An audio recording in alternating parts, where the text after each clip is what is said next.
ये डिबेट सुनी ही नहीं सकते, ये जवाब है सुनिए।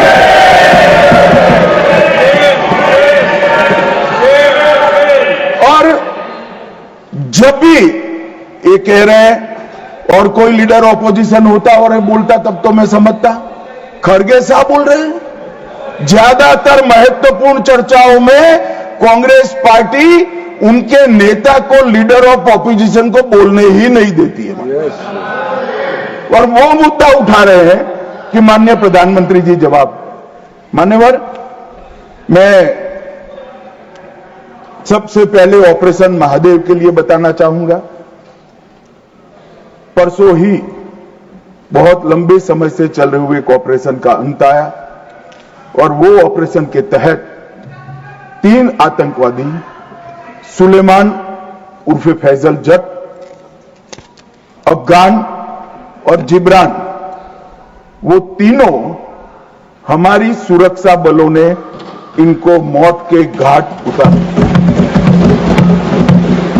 मानवर, सुलेमान ए श्रेणी का लश्कर तैयबा का कमांडर था। उसने पहलगांव हमले में उसकी ही राइफल से गोलियां चली थी। गगनगिर में भी उसकी राइफल से गोलियां चली थी और उसको हमारे सुरक्षा बलों ने कश्मीर छोड़कर पाकिस्तान भागने नहीं दिया। अफगान भी ए ग्रेड का लश्कर तैयबा का कमांडर था और जिब्रान भी उच्च आला दर्जे का लश्कर तैयबा का आतंकवादी था। मान्यवर, इससे स्पष्ट हो गया है कि ये आतंकवादी हमले में लश्कर तैयबा का हाथ था। इसके इशारे पर ही ये घटना हुई थी। और साहब देखिए, प्रधानमंत्री जी ने सेना को जो हुक्म दिया ऑपरेशन सिंदूर में, मैं बाद में बताऊंगा, उसने लश्कर तैयबा के हेडक्वार्टर को छिन्न विछिन्न कर दिया।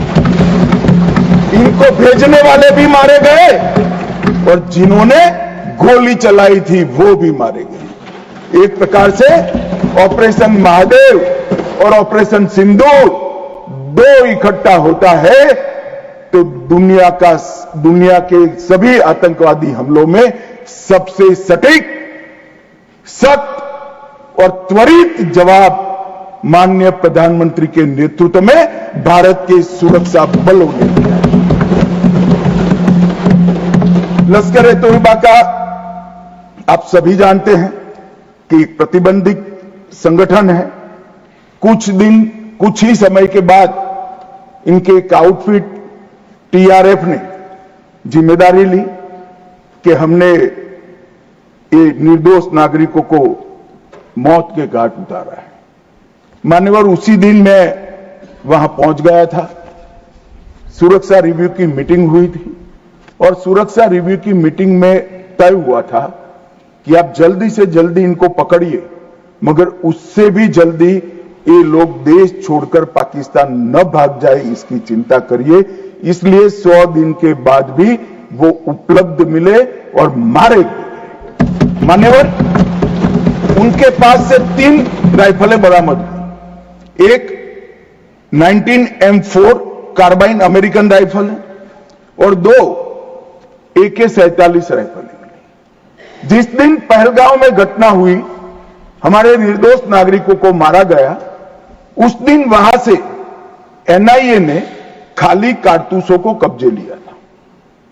इनके मारे जाने के पहले ही वो खाली कारतूसों का फोरेंसिक साइंस लेबोरेटरी में एक प्रकार से इसकी जन्म कुंडली निकाली थी कि कौन सी राइफल से चले हैं।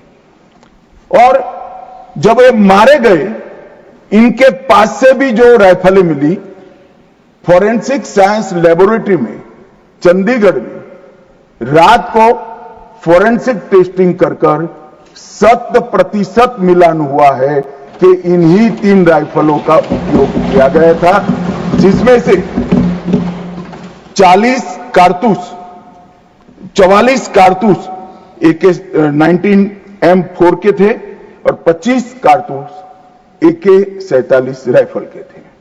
इसलिए अब कोई बहस भी नहीं बची है, कोई शको शुबह भी नहीं बचा है कि इन्होंने मारा था या नहीं था।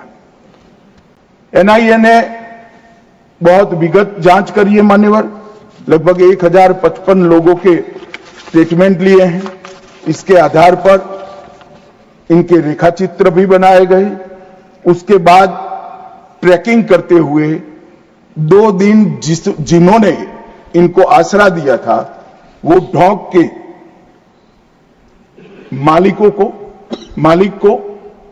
मालिकों को और उनकी वृद्ध माता को भी पूछताछ करी थी। ये जो मृतदेह मिले आतंकवादियों के, उसका परिचय, उसकी शिनाख्त ये तीनों लोगों ने कर ली है। ये तीनों लोगों ने कहा कि यही आतंकवादी है जो 21 तारीख को हमारे ढोंक में रुके थे और हमसे खाना लेकर गए थे। तो एक और सबूत हमारे पास आ चुका है। चेहरे का मिलान भी कैमरे के माध्यम से बहुत अच्छे तरीके से संतोषजनक रीत से हुआ है। और ये जो असफल ऑपरेशन हुआ मान्यवर, इसलिए मैं सेना, CRPF, Jammu Kashmir police, NIA के अधिकारी और एफएसएल के विद्वान अधिकारियों को बहुत बहुत साधुवाद देना चाहता हूं। और ये जो ऑपरेशन चला मान्यवर, आईबी द्वारा 22 मई को, मतलब लगभग 1 माह बाद हमें सूचना मिल गई थी कि ये जगह पे टेररिस्ट लोकेट है। उसके बाद आईबी और मिलिट्री इंटेलिजेंस ने और शिनाख्त करी और लगभग 22 जुलाई को इनके लोरा सेट को ट्रैक करने का काम समाप्त हुआ। एग्जैक्ट पिन पॉइंटेड लोकेशन को आइडेंटिफाई किया गया और फिर एक मीटिंग 4 पैरा, सीआरपीएफ और जम्मू कश्मीर पुलिस तीनों के अफसरों की हुई और स्ट्राइक किया गया। तीनों आतंकवादी मारे गए हैं। कोइंसिडेंट देखिए मान्यवर, देश भर से मुझे बहुत एसएमएस आए थे, विशेषकर जो मारे गए थे उनके परिजनों का, कि इनके सर में गोली मारिएगा, जब भी मारे तब। तीनों के एनकाउंटर के वक्त तीनों के सर में ही गोली लगा है मान्यवर।